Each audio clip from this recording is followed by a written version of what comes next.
So James, I was thanking you for your presentation, and I was, yeah, thank you. I'm going to take the another dimension of Hildebrand's theory of affectivity, the properly intentional feelings, the ones that I spoke about yesterday as being the genuine spiritual affectivity.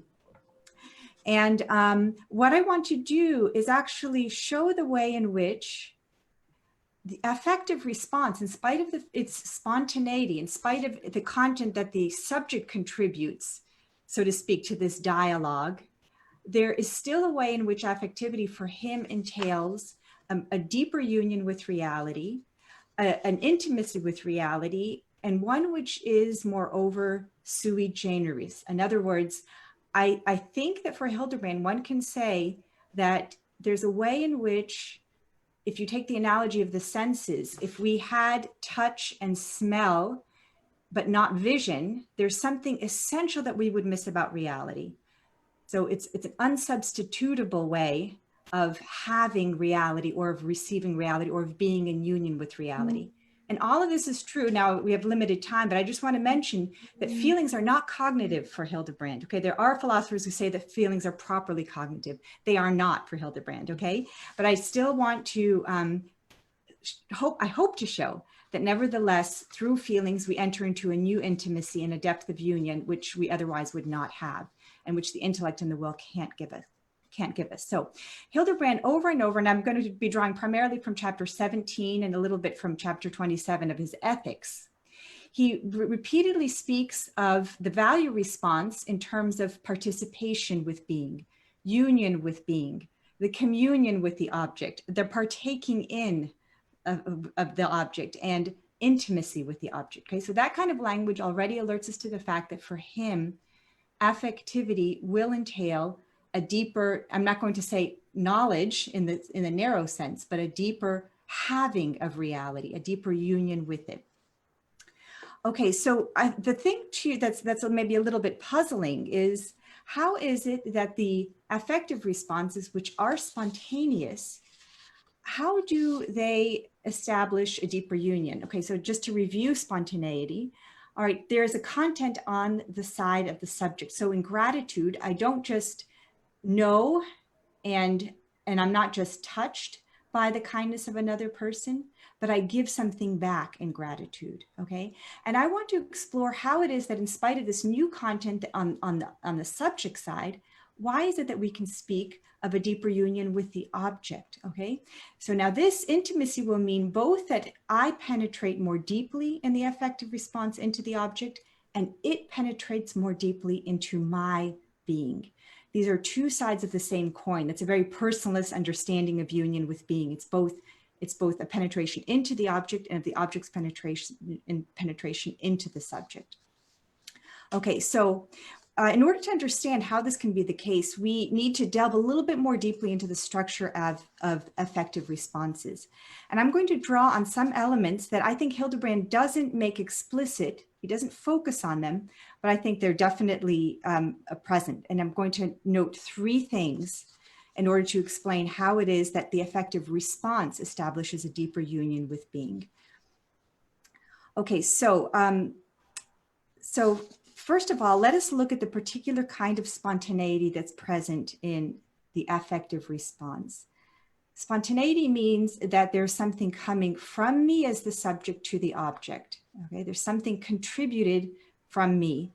This is by contrast with knowledge, where I am purely receptive. Hildebrand speaks of being void in knowledge, whereas in the affective response, I am full of some kind of affection. Okay, so it's true that willing is also spontaneous. Okay, so what's the difference then? In willing, there's also something proceeding from me. Even though I'm responding to an object, there's something that I contribute, by contrast with knowing, where the object is the sole contributor. Well, the difference is the following. In the affective response, something is evoked or drawn out of me. Maria Walter already spoke about this morning. It is the object which acts on me.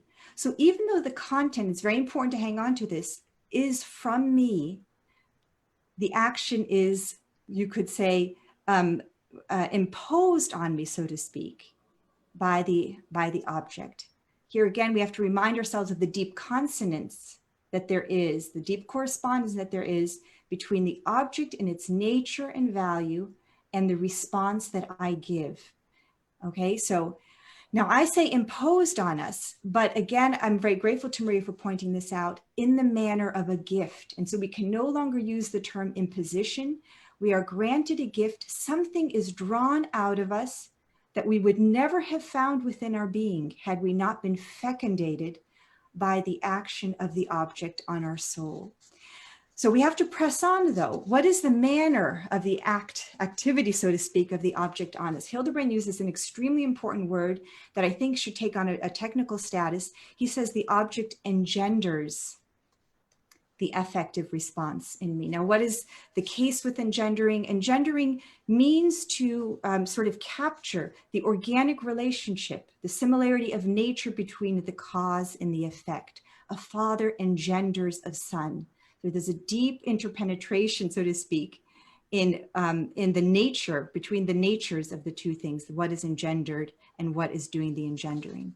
So now we see that in spite of the content that's contributed by the agent, there's a very deep affinity, a very deep unity between the object, which engenders the affective response, and the affective response itself. So now we have to turn to the second element that is present in Hildebrand that'll help us understand why it is that affective responses establish an intimacy with being. It's the following. It's that affectivity has a qualitative character. Here again, Hildebrand frequently refers to the qualitative character of affectivity.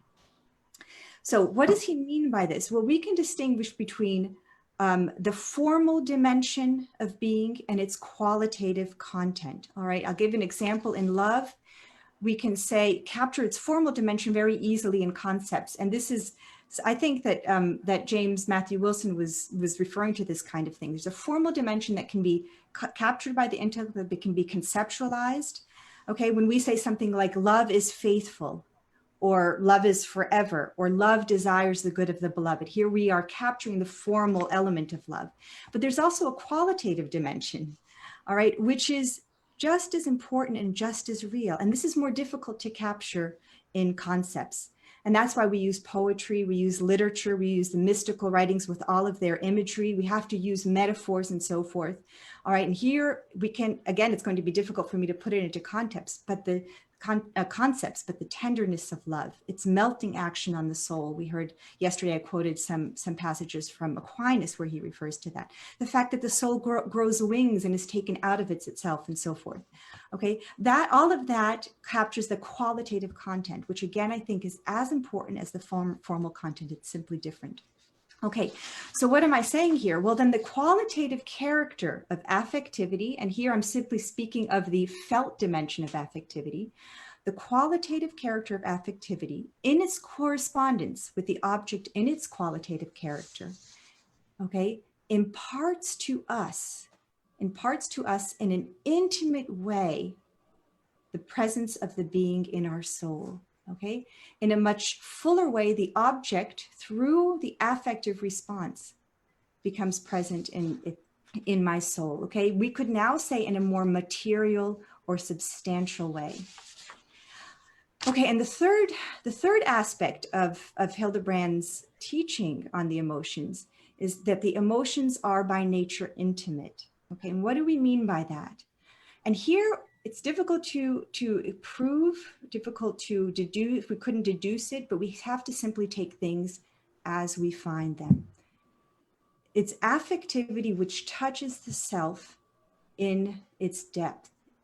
Affectivity stirs, we could say, the ego to an awakening.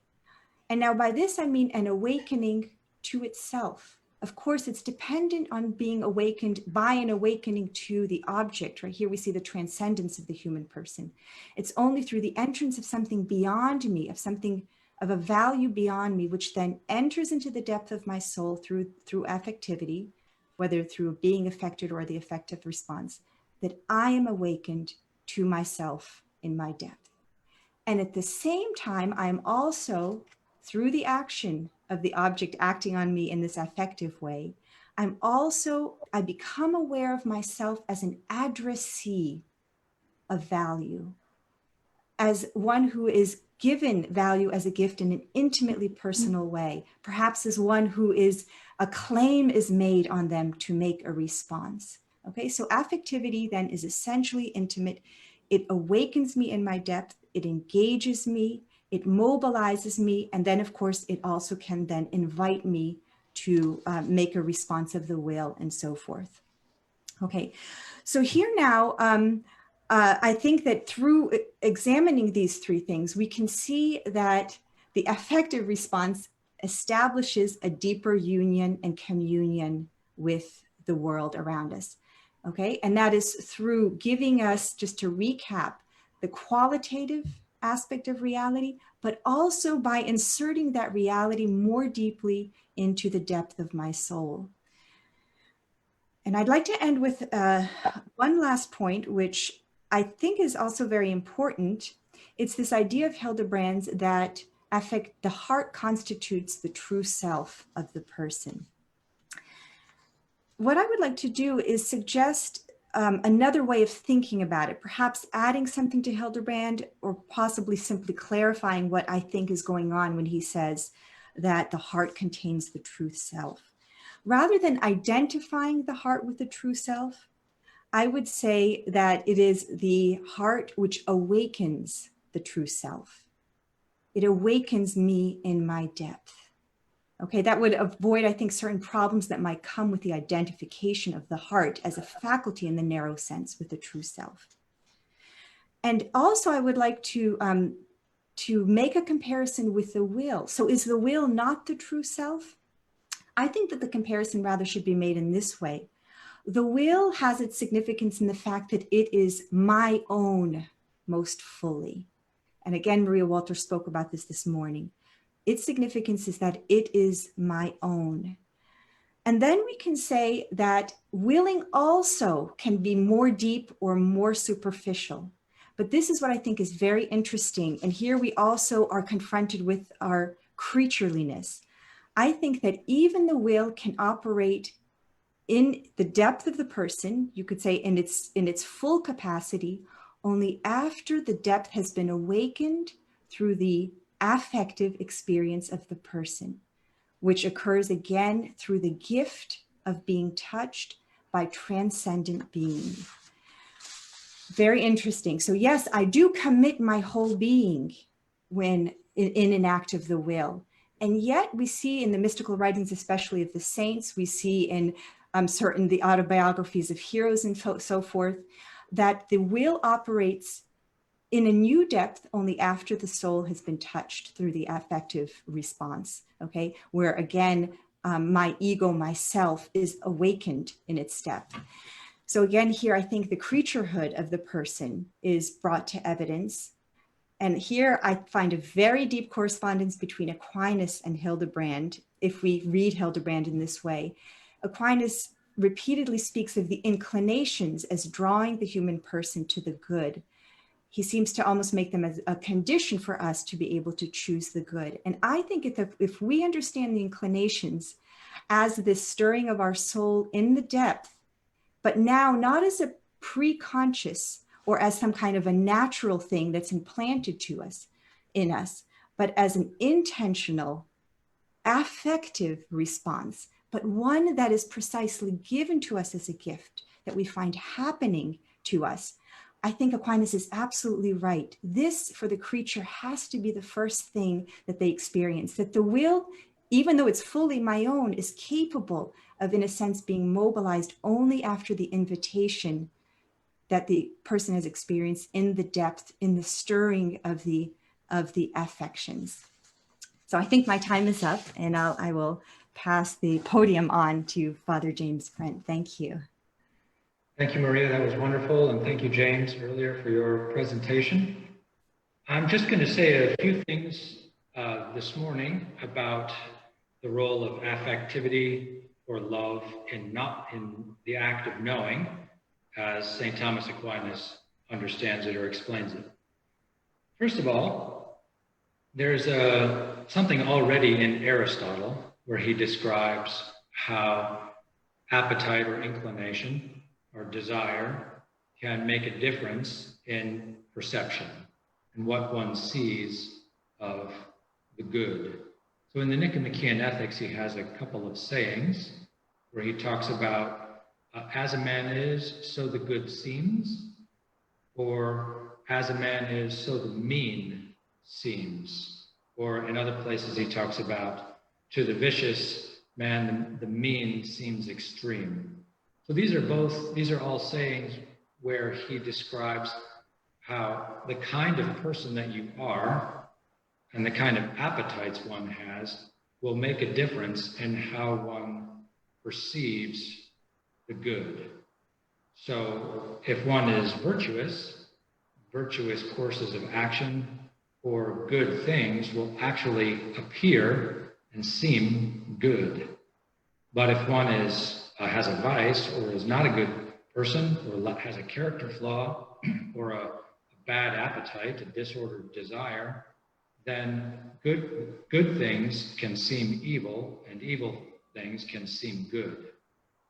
So a couple of basic examples, one that St. Thomas Aquinas uses all the time, which is if you have a man who's chaste, a certain unchaste sight, he'll spontaneously judge that to be bad and turn away and will not go in that direction.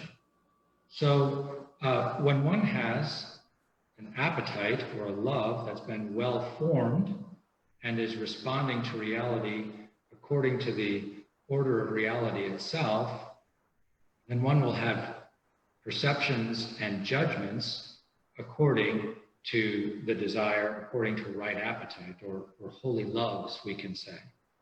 And the tradition is very clear that these judgments or this perception that's in tune with our holy loves or flows from our holy loves, which are in tune with reality, these judgments are not discursive. They are intuitive, they're immediate. It's just the way a person sees the world. And if you ask such a person, why do you turn your eyes away? Why do you act this way? Why do you respond to reality this way? Or why do you act this way in response to the world? The answer would be hard stated. It's hard to give a reason because the perception is not really worked out through kind of discursive reasoning and deductions from principles. It's an act of what love knows or what love perceives in the good. Okay, so that much is already in Aristotle. And St. Thomas receives that from Aristotle. But he also has, and in his treatment of the virtues, St. Thomas talks about this a lot. So each virtue has an inclination for the end or for a certain course of action that's according to the mean. And a person who has the virtue will love the end and love the means, or love acting according to the mean, and then doing so just spontaneously, intuitively, seems the right way to act. So to give another example, if you have someone who's just and has been formed that way in his character, he goes into a store, he goes to purchase something, he gets extra change back from the cashier, the person will spontaneously, intuitively realize, I should give this back. I should give back the extra change so that that's just the right thing to do. And the person doesn't work it all out philosophically as to why this is the right thing to do and lay out all the reasons. It's just the obvious thing to do. That's because the person loves what is right, loves justice. The just course of action is quickly and easily and intuitively perceived. So this is already in Aristotle and in the ethics of St. Thomas, the virtue ethics. There's a basis there for saying that our loves affect our perceptions and can even be a source of spontaneous true judgments about the world, or non-inferential true judgments about the world. What St. Thomas does is he takes this understanding, which is sometimes called connatural knowledge. That's a term that Thomists sometimes use to name this phenomenon. He takes that notion and he expands it, because the Christian tradition gives him something that's not in Aristotle, which is the reality of mystical experience or experiential knowledge of God, or the knowledge that the saints have, which is not always worked out in a theological deduction, but is just sort of a spontaneous, non-inferential understanding or intuitive awareness of God and the ways of God. And St. Thomas, when he comes to the consideration of the Spirit's gifts, and particularly the Spirit's gift of wisdom, he really uses this understanding of connatural knowledge to explain what's going on. So when it comes to the Spirit's gift of wisdom, people who are in charity, and only the people who are in charity, that is, the people who are established in a relationship of love with God, such people can intuitively form judgments about God and the ways of God based on their experiential awareness of God. So people who are in a deep friendship with God know God in a kind of experiential way, thanks to charity and the Spirit's gift of wisdom. And from out of that union, which Aquinas even calls intimacy in some places, they can spontaneously or intuitively or non-inferentially form judgments about God and the ways of God.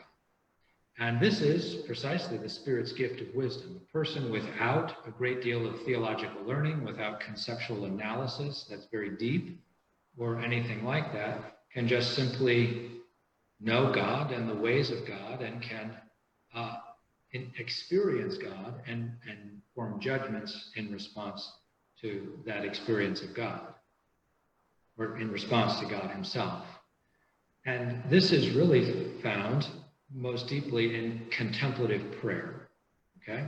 So the primary work, when contemplation goes deep or grows deep in a person, the person begins to live and operate more and more out of wisdom and love of this spontaneous sort of kind that comes as through the working of the Spirit. And of course, the person can also operate theologically, but doesn't necessarily need to.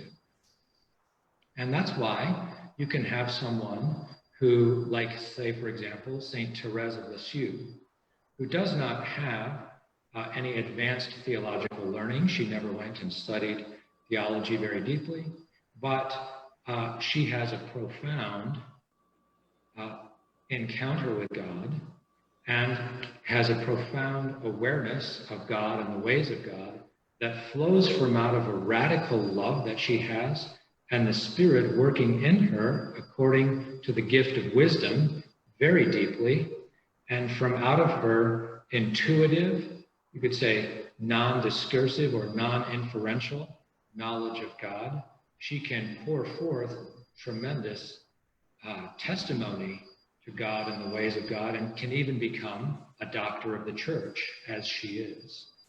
So St. Thomas has within his theological framework a place, we can say, for that knowledge which comes from love or holy loves. It can be, on the one hand, just moral knowledge in accord with the virtues, flowing from the virtues and the appetites that go with the virtues, or it can come from the gifts of the Spirit working within us. Now, just to make one quick point to close off, some of the Thomists in the 20th century, like Jacques Maritain, tried to take this concept of connatural knowledge and expand it a bit so they could give an account of aesthetic awareness as well. So they wanted to use this to account for our knowledge of the beautiful, because we seem to have some people seem to have a similar sort of spontaneous, intuitive awareness of what's beautiful, but that depends on what the person loves and the kind of person one has become. So I just want to let people know about this marvelous topic of connatural knowledge, and especially the marvelous topic of the Spirit's gift of wisdom. And we could and should pray for wisdom. St. Thomas is very clear that this comes through prayer more than through study. The Spirit's gift of wisdom does. So I'll leave it at that, and we can go to questions. Thank you very much, Father James. Thank you to all of the panelists. This is a theme, a recurring theme here, the role of prayer in the formation of the heart. But Maria is raising her hand, so I'll let her go first. I just have a very quick question. It's by way of maybe asking Father Brent to kind of tie up his presentation. I was carefully listening, and I could be wrong, but I didn't hear the mention of the heart or of affectivity.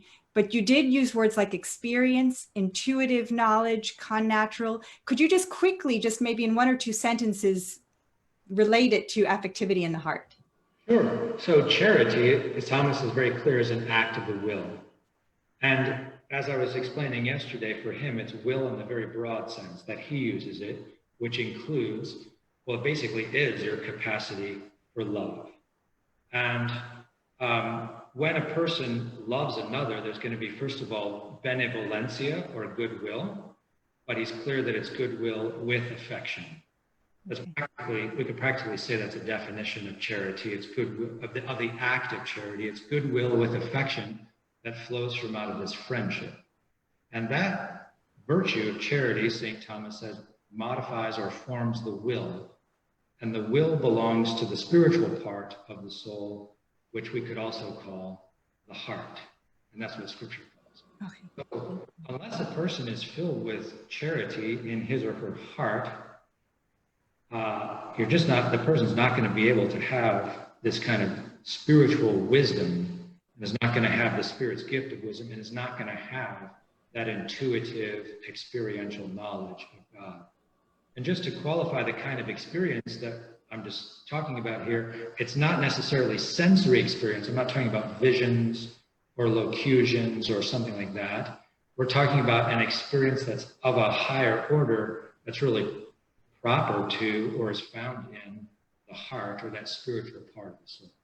Thank you. That was a good very question. helpful. Thank you.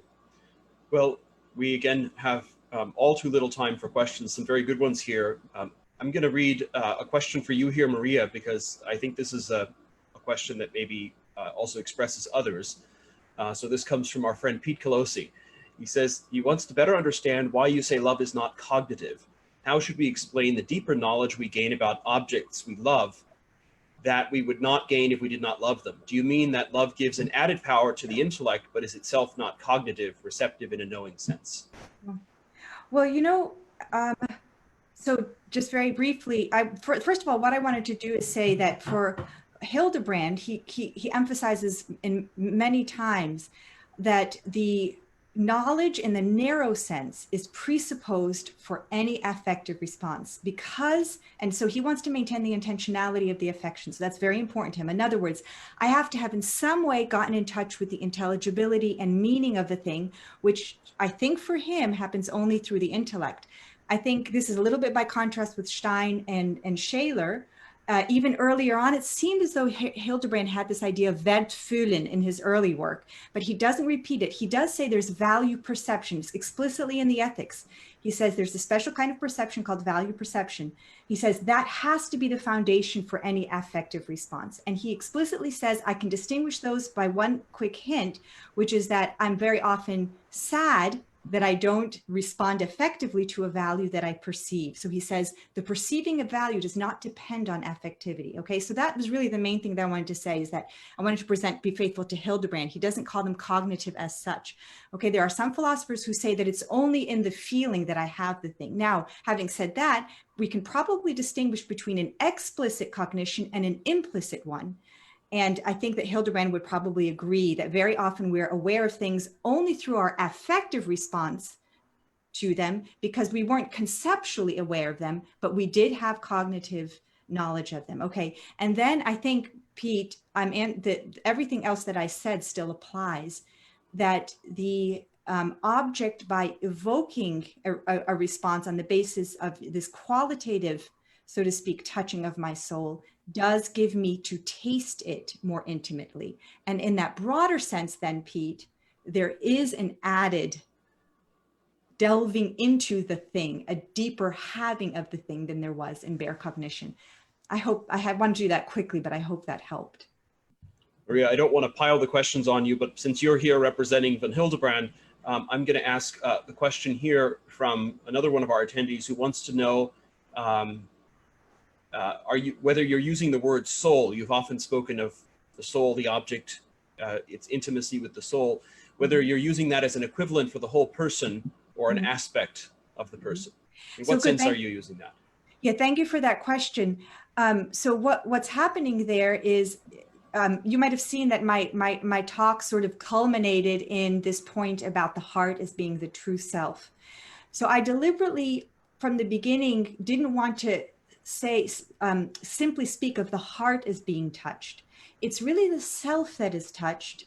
And here we fumble a little bit because the person is, of course, one. Mark already mentioned that on the first day. We aren't carved up into these different departments. It's always the self that experiences. And yet, as I think Joseph Seifert wanted to emphasize in some of his questions, we can clearly distinguish the different kinds of experiences that we have.